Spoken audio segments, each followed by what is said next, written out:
wabarakatuh. Bismillahirrahmanirrahim. Alhamdulillahi rabbil alamin.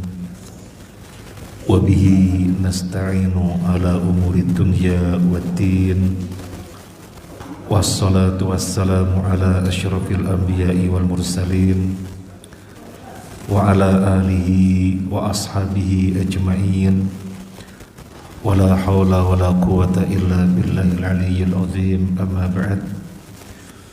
Allahumma inna nas'aluka ilman nafi'a wa rizqan thayyiban wasi'a wa amalan mutaqabbala. Allahumma inna nas'aluka al-huda wat-tuqa wal-afafa wal-ghina. Amin ya rabbal alamin.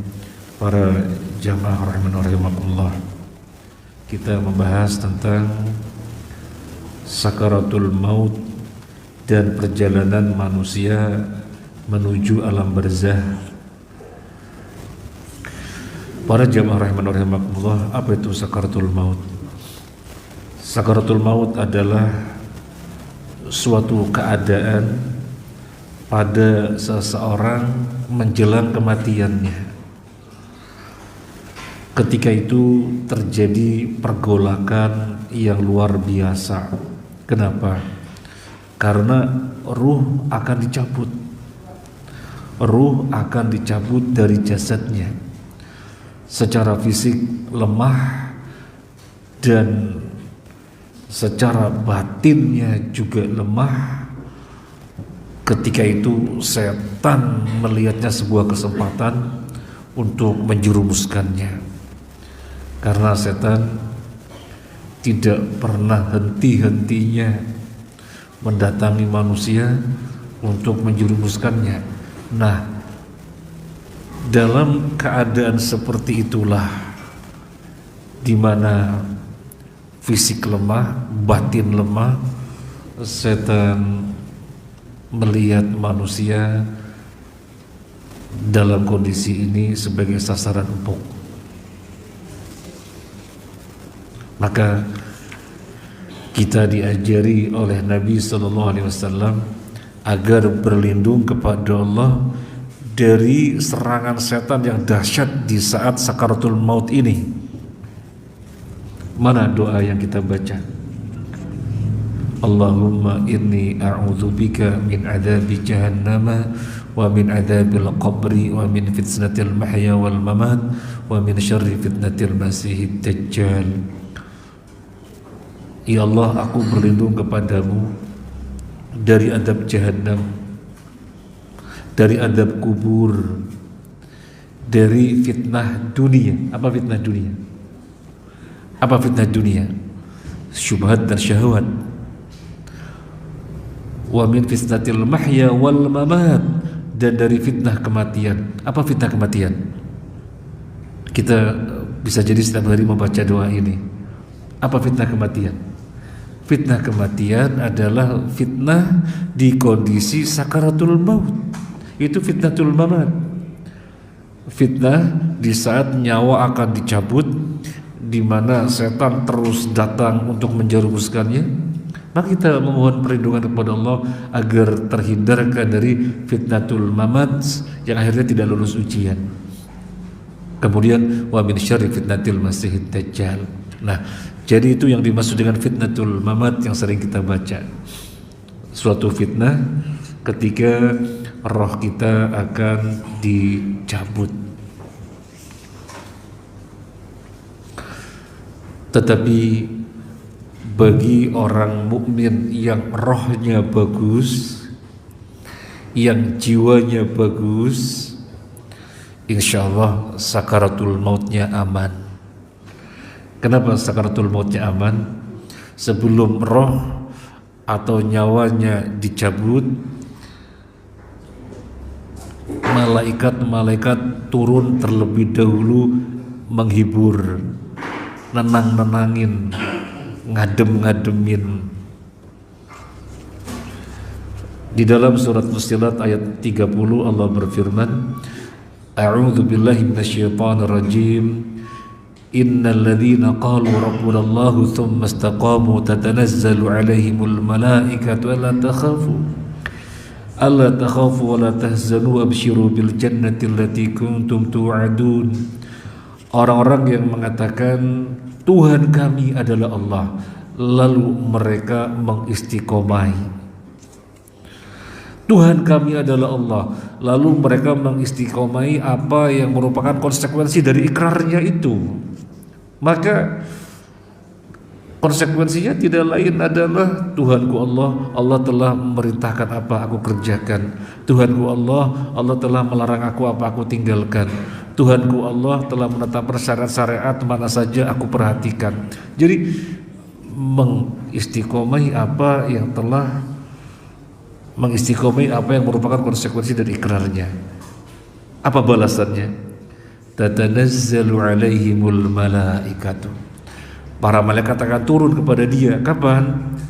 Menjelang kematiannya, ketika sakaratul maut. Untuk apa malaikat turun? Tatanazzalu alaihimul malaikatu alla takhafu wa la tahzanu. Malaikat itu mengatakan alla takhafu, enggak usah takut, wa la tahzanu, jangan bersedih, wabshiru bil jannati allati kuntum tu'adun, bergembiralah dengan surga yang telah dijanjikan kepada kamu. Lah, nyawa mau dicabut, roh mau dicabut dari jasadnya, tetapi keadaannya dihibur oleh malaikat yang datang duluan sebelum datangnya malakul maut. Maka insya Allah orang yang jiwanya bagus, rohnya bagus, sakaratul mautnya aman insya Allah. Baik, yang berikutnya, wa innal abdal kafir idza kana fi inqita'in minad dunya wa iqbalin al akhirah nazala ilaihi minas sama malaikatun sudul wujuh ma'hum al mabsuh. Adapun hamba kafir ketika akan berpisah dari dunia menghadapi akhirat, turunlah kepadanya dari langit malaikat yang wajahnya hitam. Fayajlisuna minhu maddal basar. Mereka duduk di sekitarnya sejauh mata memandang. Tsumma yaju malakul maut hatta yajlisa 'inda ra'si. Kemudian turunlah malakul maut.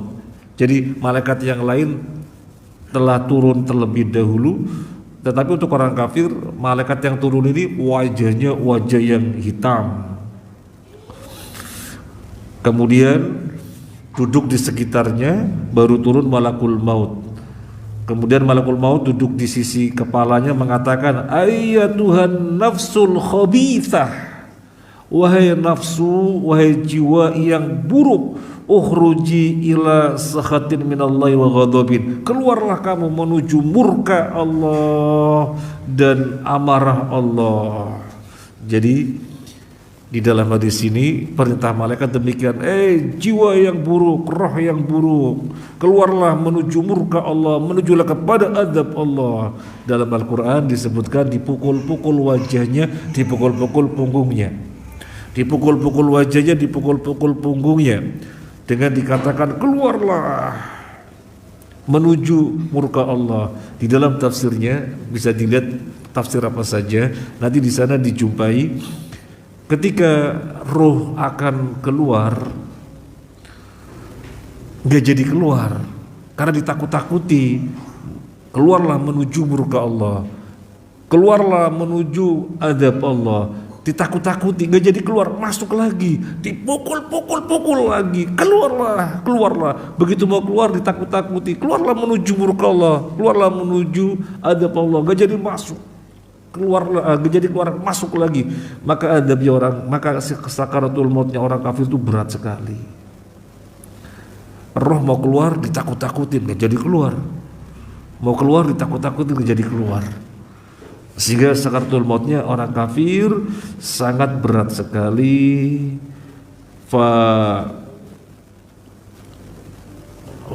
Fatufraqu fi jasadihi fayantazi'uha kama yuntaza'u as-safud minas suf al-mablul. Maka rohnya terpecah-pecah pada jasadnya dan dicabutnya ibarat safud, besi yang panas dari wol basah yang melilit. Ini gambaran dari Nabi. Ini safud, besi yang untuk memanggang daging. Kemudian wol basah melilit, dicabut-cabut, itu gambarannya. Sakitnya roh orang kafir untuk keluar dari jasadnya.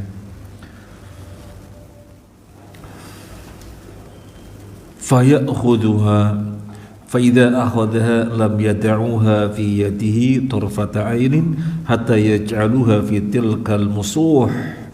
Kemudian malakul maut tadi mengambil rohnya, dan oleh para malaikat yang sudah dari awal tidak dibiarkan sebentar pun kecuali langsung diambil dan ditempatkan di kain kafan yang telah disiapkan. Yakhruju minha ka'antani rihin jifatin. Yakhruju minha ka'antani rihi jifatin.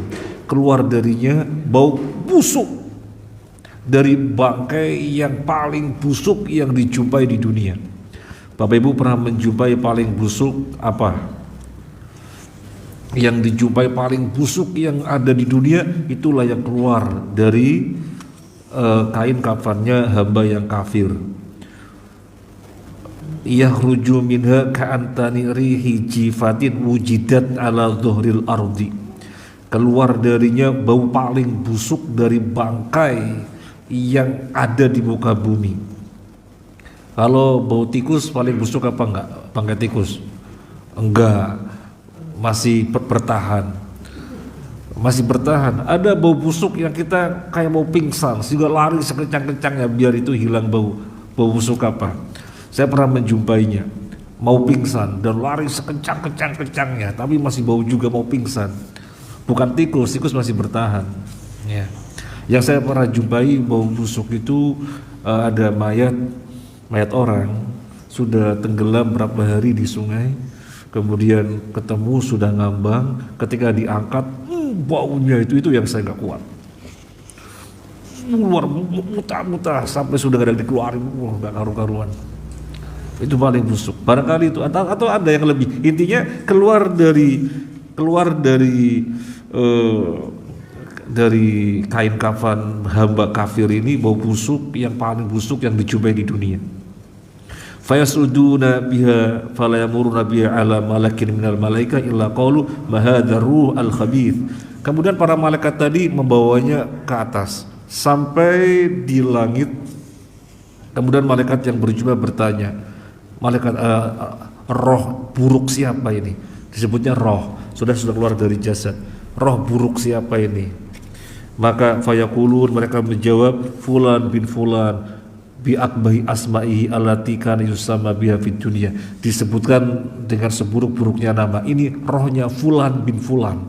Disebutkan dengan seburuk-buruknya nama yang disebutkan ketika di dunia. Hatta yantahiyya biha ila sama'id dunya fayustaftahu lahu. Ketika di langit minta dibukakan pintunya, fala yuftahu lahu, tidak dibukakan, tidak diizinkan. Summa qara'a la tuftah lahum abwabus sama. Minta dibukakan tetapi pintu langit tidak dibukakan untuk mereka. Qala fa yaqulu Allah azza wa jalla uktubu kitabahu fi sijjin fil ardi as-sufla. Kemudian diseru oleh Allah, catatlah hambaku ini pada catatan yang paling bawah, paling rendah. Fatutrahu ruhuhu torhan. Kemudian rohnya dilempar. Fatu'adu ruhu fi jasadihi. Kemudian kembali ke jasadnya. Wayatihi malakani fayujlisanihi. Dan datang dua malaikat mendudukannya. Fayakulani lahu. Dan keduanya bertanya, man rabbuka, siapa Tuhanmu? Fayakulu, dia mengatakan, la adri, aku tidak tahu. Fayakulani lahu, kedua malaikat itu bertanya lagi, wa ma dinuka, apa agamamu? Fayaqulu, dia jawab, la adri, aku tidak tahu. Fayakulani lahu ma hadzal rajul alladzi bi'itsa fikum. Dan kedua malaikat itu bertanya lagi, siapa orang yang diutus di tengah kalian? Fayaqulu, dia menjawab, la adri, Aku tidak tahu. Jadi Al-Bara menukilkan hadis sebagaimana yang Nabi sabdakan, yang dinukil, gitu ya. Ada. Fayunadi munadin minas sama. Kemudian diserulah oleh penyeru dari langit, an kadzdzaba abdi, hambaku ini hamba dusta. Fafrishuhu minan nar, bentangkanlah dia bentangan hamparan dari neraka. Waftahu lahu baban ilan nar, dan bukakanlah untuk dia pintu menuju neraka. Dan seterusnya, enggak sampai selesai. Di dalam Al-Quran disebutkan, Allah berfirman dalam surat Al-A'raf, innal ladzina kadzabu bi ayatina wastakbaru anha la tufattahu lahum abwabus sama wa la yadkhulunal jannata hatta yalijal jamalu fis samil khiyam wa kadzalika najzil mujrimin.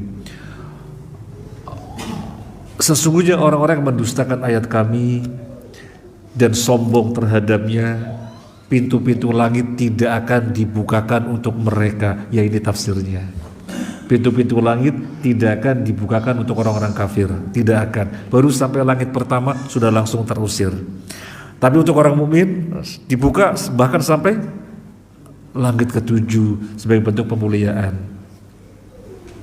Wala yadkhulunal jannata hatta yalijal jamalu fis samil khiyam.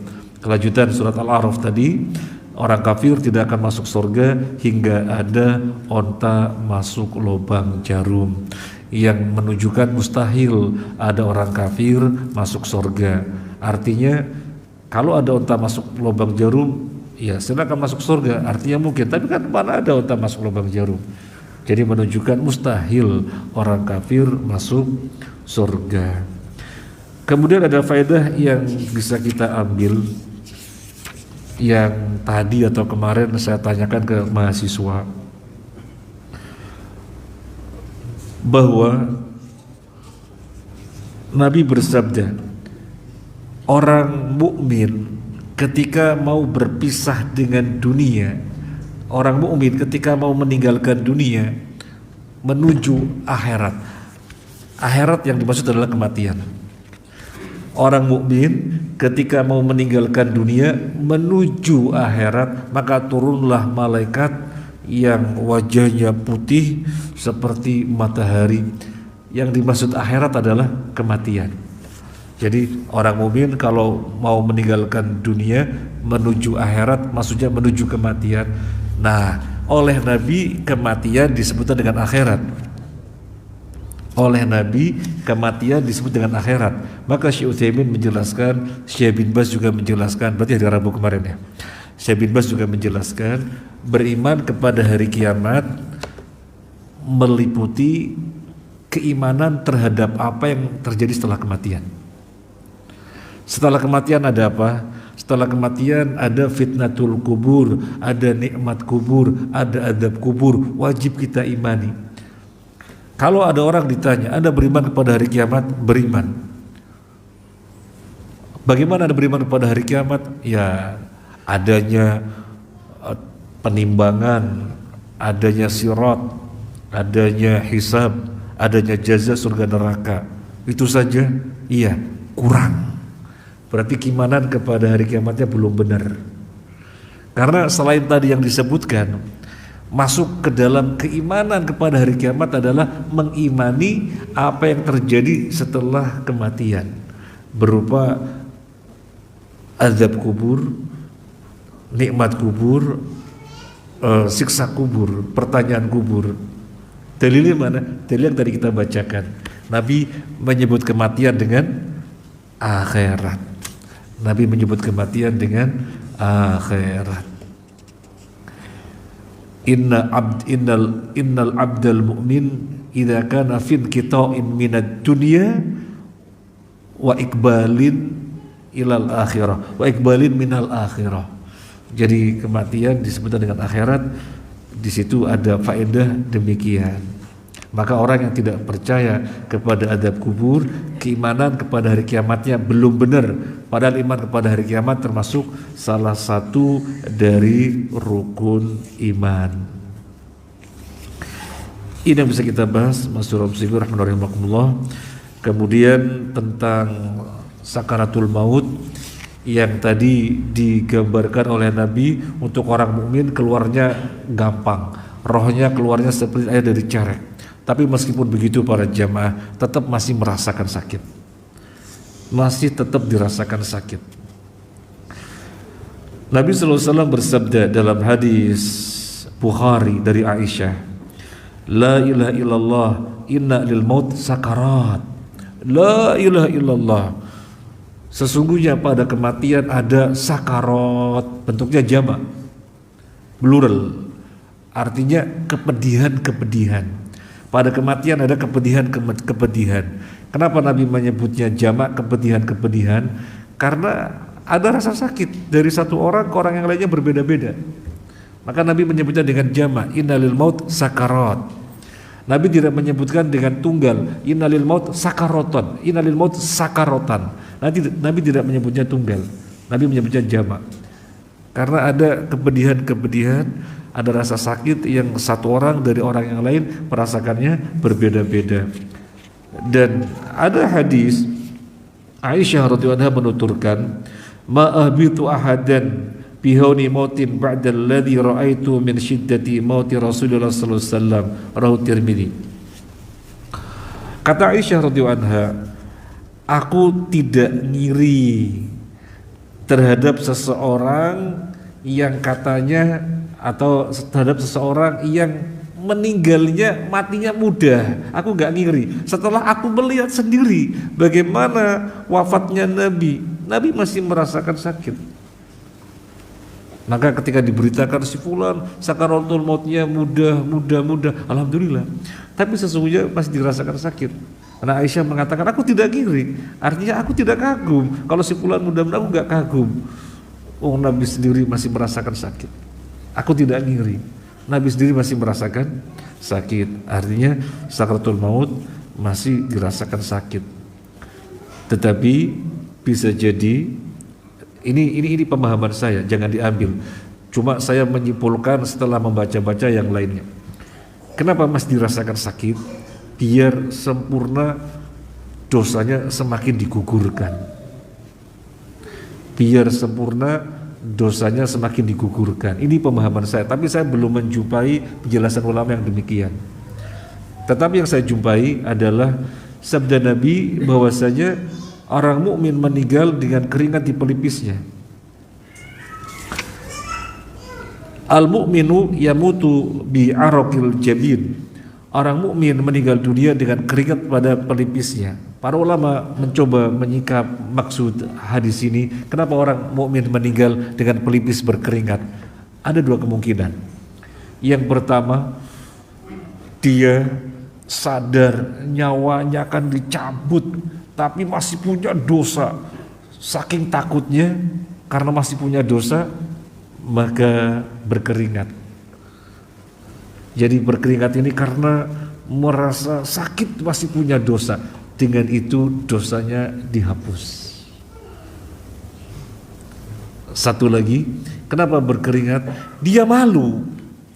Dikasih kabar gembira. Dikasih kabar gembira. Ditenang-tenangin. Dikasih kabar gembira dengan surga, ini malu, masih punya dosa. Malunya itu menjadikan berkeringat. Nah, yang pertama, kemungkinan yang pertama, dia takut karena masih punya dosa, sehingga takutnya itu menjadikan sakit, akhirnya berkeringat, itu ngurangi dosa. Kemudian penjelasan Syekhul Islam Ibnu Taimiyah tentang himpitan kubur. Himpitan kubur bukan adab. Himpitan kubur bukan adab. Jadi orang sakit ketika dihimpit oleh kubur, biar dosanya dihapus.